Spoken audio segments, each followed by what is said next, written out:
Cinematic Universe. I'm PJ Steven. I'm here with Dirty Rotten Revenge. Guys, it has not been the greatest night in the world, has it? To say the least. I mean, but we're still going to have a good interview. We're still going to have a lot of fun. Yeah. So when was the last time you guys were down here? About a year and a half. Yeah, about a year and a half ago. Yeah. And what did you guys play when you guys were down here? We did a rad little house show just over here, just by downtown, Charleston. Little house show. Playing this kid's living room. I'm pretty sure we drove by the place when we were Yeah, driving totally. from where we just You left. guys knocked on the door like, hey, We cooked the spaghetti. Yeah, we did the spaghetti and it was fucking. There was about 25 kids there, and some kids crowd surfed, and so shit. So how long has Dirty Rotten Revenge actually been around? Because you guys were there about a year and a half ago. So we started the band in late 2013. Okay. So our first show was in October 2013. It was like a charity event for Crohn's Colitis Foundation. And the Zombie Walk. I don't know if you've heard of the Zombie Walk. I think we have like a ghost walk here or something. Yeah, Somerville always has some bullshit going on. We They think played they it. invented sweet tea, but anyway, go ahead. They did. But that was our first show. I mean, I had a bunch of songs written, and I just wanted to play with the band. And so Okay. we started out with that. Like 6 months in.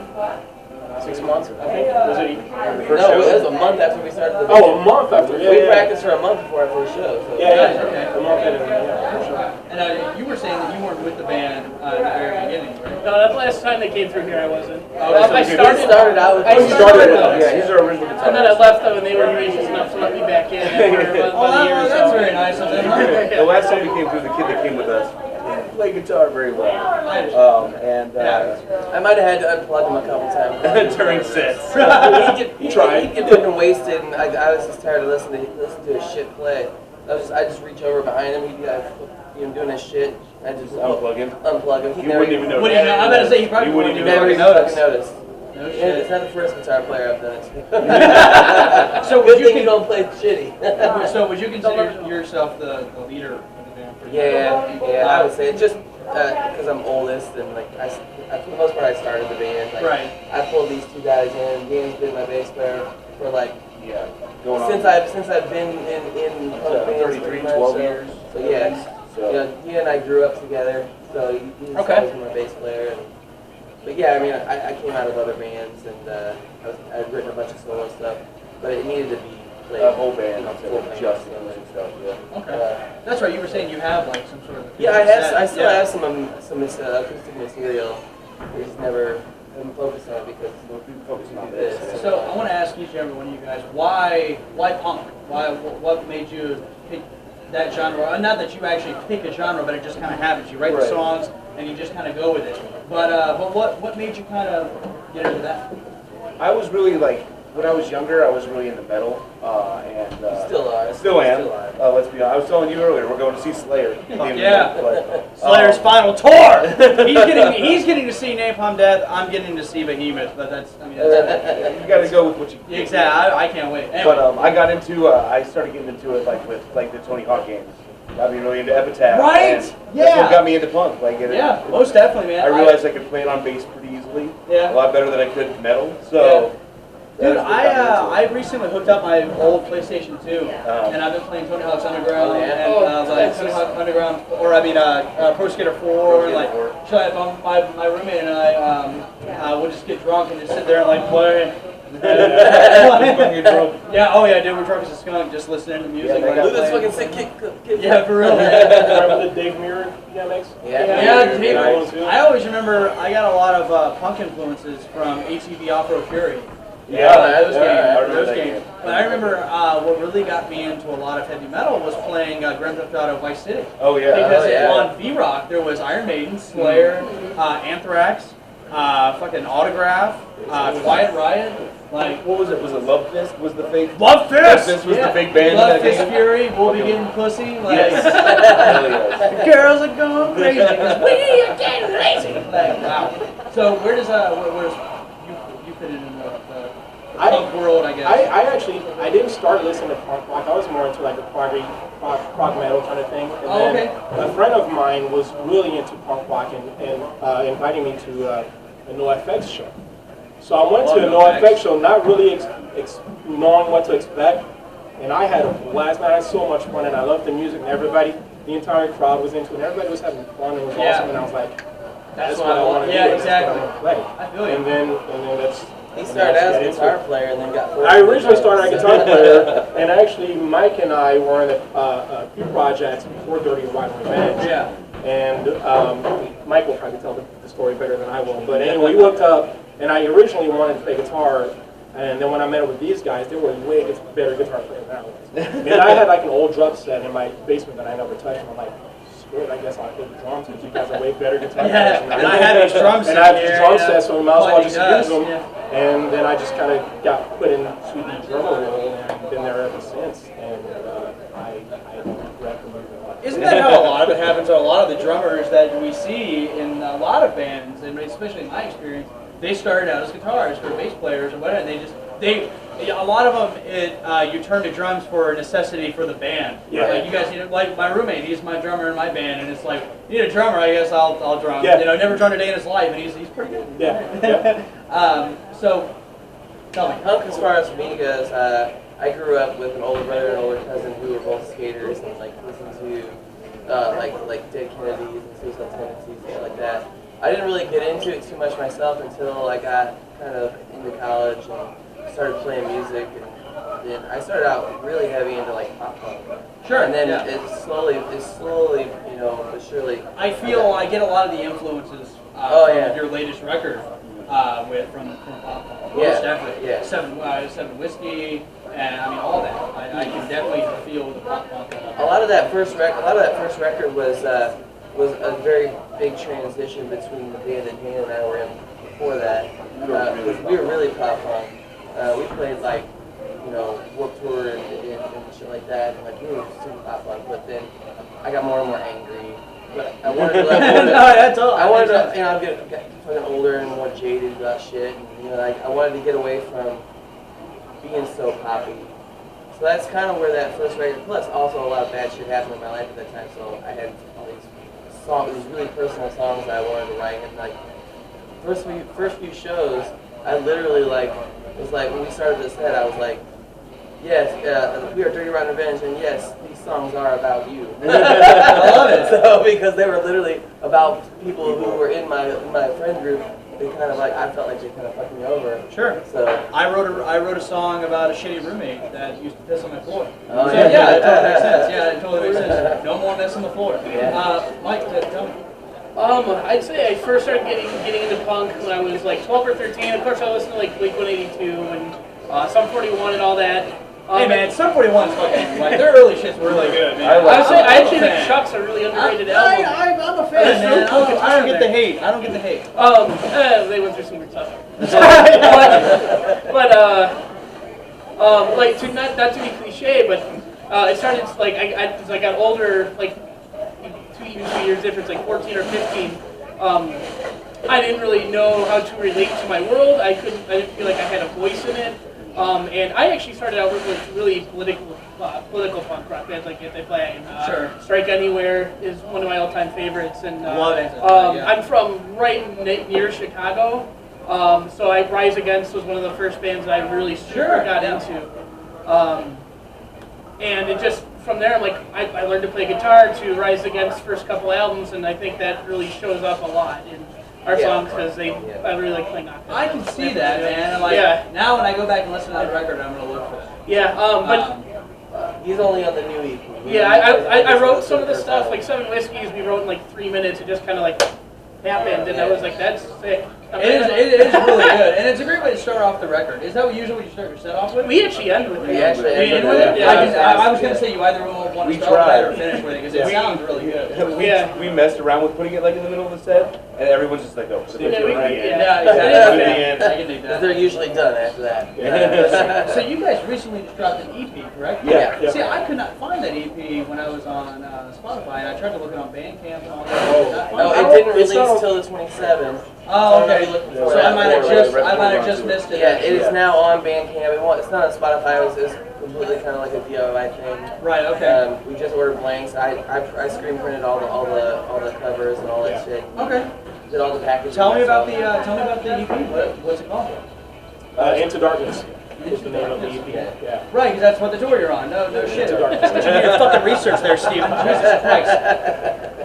I'm a big Star Trek fan, but also because like a lot of these songs have very, very dark undertones. Sure. And, like, even more so to like, but they're not so. I don't think they're so blatantly like I hate you as the first album was. Okay. Like they're more dark undertones. You really have to listen to it. Like a lot of it's self-introspective too. Like like self-deprecating shit and stuff like that. But did the stuff that you wrote when you were saying that these songs are about you because you said you were going through some stuff in your life, which I want to ask you about. Yeah, but some of these songs on the EP, do they reflect from those bad times? You said Into Darkness. I mean, still, yeah. But mainly, like I said, it was like it's a very introspective type thing because I started realizing like the problems that were happening at that time. Yeah, a lot of people talked about them, and that was shitty. But it was all my own fault. You know, it was all the stuff I did to myself. So I think that's something that a lot of people can learn from is to take responsibility for your problems. Yeah, sure. I mean, not too many people these days want to blame others, and I think it's a really, I think it's a great thing when you take responsibility for your own fuck-ups and your own issues, and you work through them and you fix them. And I think that makes for a terrific songwriting too, which is maybe why this EP is probably really killer, which I look forward to really listening to. Like I said, I was disappointed I couldn't find it, and I found the LP on Spotify, and I went through Bandcamp's always my go-to, my second go-to, I'm like, fuck, it's got to be on here, and I couldn't find it. But I look forward to listening to it very much so. Guys, where are you guys going after this? Tomorrow's in Gainesville. Okay, tomorrow. Nice. Lucy's downtown in Gainesville tomorrow. Then Fort Walton Beach at the Green Door Music Club or Music Room or something like that. Music club. Okay. And then after that we hit Atlanta at the Highlander. And then Knoxville. Can only be one. And then the last show this coming Saturday is in Knoxville, Tennessee at Pizza place. halftime pizza music room. Hell yeah. I mean, shit. We're all hungry dudes. So Yeah, for real. I like to say we're all fat dudes, but then look at my Yeah, no, I still like But he pizza. still eats like I'm fat internally. Yeah. Your metabolism doesn't match your gut. Is that what it is? Bring it and all you. Yeah. So besides maybe, which we won't go into, but besides the, I'll say chaos of tonight, do you have any other, crazy horror stories that maybe we could hear about on the show? Let's see. I'm trying to think of something we can talk about. I mean, I get really angry about trying to find parking. Oh yeah, that's a thing. Yeah, that's a thing. Yeah. I'm like starting to like get really like picky about where we play just because of parking with the trailer. But you want to talk to the venue owner and talk to the booker, and it's like, so hey, so where can I park? Like, oh, there's like a side street. No, that's not what I said. I've gotten super good at whipping that fucking trailer around. Though. I'll tell you that much. I've gotten super good at it. Yeah. Well, I think one of the most important things with the band is, anyone can be happy and anyone can do well when things are at top. When you're at your lowest point. Oh, excuse me. Yeah, exactly. When you're at your lowest point, which may not even be your lowest point, but what you think is your lowest point, that's when a band, in my opinion, truly shines. If they can keep going and keep making it happen. I really hope that the rest of the score works out for you guys. I think it's really. It's not a complete bust tonight. We got to hang out with you guys. Which we really appreciate it. We got to meet some really cool people. We got to meet this guy. This guy worked his ass off for us. Yeah, totally. I tried. I really wanted you guys to be able to play. That's a subservience. We're gonna get there. One of those is gonna fit into here somewhere. Yeah, motherfuckers. I think the craziest. I think probably our craziest tour story right now is just Virginia Beach first time. First time we played there. We went into this place. We went to this place with zero locals. Look up cafe. It was just us playing the show. We go in there and they're like, oh, okay, cool, you're here to hang out, have fun, whatever. We start looking at our gear and they're like, oh, you're a full band? They see the drums getting loaded, and they thought it was like going to be an acoustic set. It was like a Wednesday night, and so we loaded the drums and started setting up, and the people were like, "Oh, it's another full band." Right, the locals not really feeling it, so we're like, great, this is going to be awesome. Yeah, it was really great. Did you play? Yeah, we played. Playing. Yeah. We ended up killing. We fucking killed it. Everybody loved People were us. into it. Now people love Yeah, it. it's People like, love oh, it. shit. Oh, I didn't know it was gonna be this. It's like, oh wow, it's good. Danny over here is a really super nice guy. So any ladies out there looking for single, being single, he's a super nice guy. But he befriended a nice stripper girl. Ooh, okay. Now I'm interested. He befriended a nice stripper girl and just talked to her and made friends with her all night. And as she proceeded to get more and more drunk,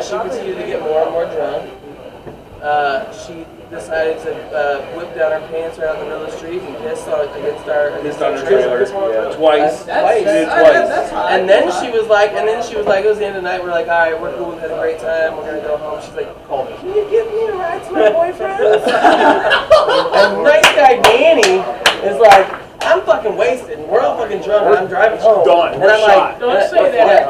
what? Fuck, that's past tense. Ex-post family. Yeah, You're good. That's past prom. Yeah. So I'm like, fuck, Dan, are you fucking kidding me? He's like, "Ooh, shit, we're not going." And he's like, It's fun, man. It's cool. so we get her, and I'm fucking driving all pissed. I'm fucking driving. And we get her to her boyfriend's place, and Dan walks into the door.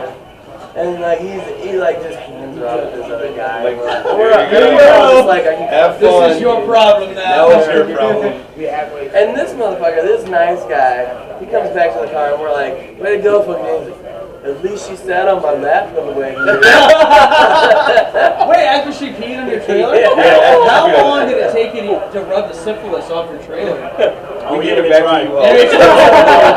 We were Like, yeah. luckily you all Because I'm pretty sure Dylan said it smelled kind of funny. Yeah. Not that he went and sniffed it, Yeah, but yeah. you can just tell. Yeah. Well, yeah, We didn't try it. That tour was crazy just because we had a young kid with us. We didn't really know our music, trying to play lead To guitar. give him credit, yeah, it was. He was great. I mean, he's a great kid to This is hang the guy you out with. unplugged? Yeah, Yeah. he tried. He's a great kid to He hang tried. out with. He tried his heart out, but he drank the fucking shit ton, got always wasted. And then like fight with a lesbian. had to fight a lesbian and expected us to like beat her Yeah, up for yeah, it. lesbians. You know, like he's like, you guys weren't even there to have my back. I was like, what do you want me to do? Punch her in the Punch a face? lesbian? Jesus I would have said the same thing. I was like, what the fuck you want me to do, man? I'd be like, sorry, ma'am, I'm done. Jesus, God. Jesus Christ. Wow. That's pretty funny. Was that the first tour for the first? That was our first tour for the first show. Wow. Yeah. He also went missing for a while. Yeah, after he got smacked by the lesbian, he like was really Went upset. MIA. He probably went to go cry. That's what I would have done. Sure. They slapped by a dyke. pretty sure. I do want to get some attention real quick to your shirt because I loved your fucking Make racists afraid again. I think that's a very important thing to do. I designed it, printed it. No shit. Yeah. You can buy them off of his website. Yeah. Okay, well, thanks for coming out. Jeremy owns a survey shop in New York. I do. All You of did the our popular Brandon shirts, right? Yeah. They have a, we're wrestling fans. Well, I think I'm a wrestling Yeah, I'm wrestling. And like he has the Dirty Round Revenge shirts. They have Bobby Heenan on there, who recently passed away. Yeah, so Their tribute shirt, like earlier, late last year. I did those shirts right like September last year. So last year, yeah. September. Bobby Heenan was, in my opinion, the best color commentator of all time. Like, I don't think he was the best manager, in my opinion, but he was the best color commentator of all time. Yeah. I mean, actually, it's funny. I was watching Super Brawl '98 today while I was supposed to be getting ready for the show, and Jericho was working Julio Guerrero for the title versus mask match. Oh, yeah. And Bobby Heenan was like, Jericho was wearing the title belt during the match, and Bobby Heenan was like, people saw him working out in it. That's his binky. He was like, Tony Schiavone was like, his what? He goes, his binky. He's like, his binky. He's like, yeah. He goes, okay. You had a binky sighting here. So it was so perfect. And I remember the You best. just sounded like Tony Schiavone. Okay. Also, I watched Slam Marine on 82. Nice. I should have been getting dressed to come here, but I was watching Slam Marine on 8. But another one of my favorite Brandon Heenan moments is when I forgot. I think it's Royal Rumble '92. Heenan is saying it's the one where Ric Flair won, and I get when he won the title. Was it '92? I think that was 92. 92, 91, something. Either way, so Heenan's going for Flair the whole time. He's obviously making that clear, and he's a big Flair fan. And Piper comes in, he starts hitting on Flair. He goes, "Oh, Piper, you idiot! You're a stupid idiot!" And then Piper starts helping Flair. He goes, "Oh, Piper's a good guy. Yeah, Piper, right, Piper, he's helping Flair." So then he goes, "It's not a dress, it's a kilt, Piper. It's a kilt. Have some respect." So then Piper starts beating up on Flair again. "Oh, quit wearing that dress, you idiot!" But man, Bobby Rahim was the shit. I ain't go all day talking about wrestling. I want to talk about one more question about from Dirty Rotten Revenge before we sign off here. Where do you guys see yourselves in about 3 to 5 years? Maybe another LP? I mean, next year, I want to put another LP out like early next year. You already have some shit written for you? No. No? Oh, okay. But also the EP came together really quick. I mean, I've had writer's block for about 2 years now. Right. And then we just kind of slammed out the EP in the last 4 or 5 months. And just bam, bam, bam, bam, bam. We actually had another one right in the works too, but we put that on the back burner because we wanted to get this shit done. But yeah, I think by the beginning of like April, this time next year, we'll have an album out. We're ready to go out and do that. Probably do another 10-day tour somewhere like Texas, up there, Colorado. Ideally, we've gone east and south. I've 3 times. So as far north as Boston. Oh, we went to Buffalo. Oh yeah, Buffalo, Boston, and then down the East Coast. But obviously, at some point we need to get all the way up to like Maine and then down all the way down to like US. That's where we need to go. Yeah, exactly. Yeah. But I mean, the West Coast is like our ultimate goal right away. Like in the next couple of years. Should we tour West Coast? Play some bigger festivals. Yeah. We really want to, really shoot to get on Fest down in Gainesville. Yeah. It's an event. It's an annual event that happens over the holiday, like Halloween. Yeah. It's like one of the biggest underground punk rock festivals out there. We have a couple festivals out. Like there's a couple fun festivals around. There's a really cool event called Holy City Cold Blue. That's kind of like they have a lot of the guy that puts it together used to be in ska band, Sex Wax, and so he gets punk bands and ska bands. Sex Wax is great. I've had them on the show. But that was a very unusual interview. And if you're watching this, you fucking know why it was unusual, you dicks. I love you guys. Hey, you just wait for the Subservience ones. You'll see unusual. That's probably going to be because they're staying in my house, so that's probably going to be the hangover in the morning. Yeah. You should really put like a counter for the number of times I say bird. That's a good idea. I can't even explain Top one. Yeah, it's like that South Park episode where like shit. Yeah, that's good shit. There may be a little bit of nudity. I don't know if you might have to blur something out. I'd be fine. Yeah. Could happen with us. Guys, this has been Dirty Rotten Revenge. Thank you guys so much. Check out their new EP. What is the EP called? Into Darkness. Into Darkness, and it is on Bandcamp. It's not on Spotify. Don't look like an idiot like I did and try to look for it, and I cannot find it. It is on Bandcamp. Their LP though, however, is on Spotify. It's badass. I fucking love it. Guys, thank you guys so much for joining us. And hopefully we'll see you guys next time, and hopefully everything will come together and we'll get to play. Hell yeah. Sounds like a plan. Either way, guys, thank you guys very much. And again, I'm PJ Steven from Metal for Metal. This is Dirty Rotten Revenge. Thank you guys so much. Thank you. Have a great night.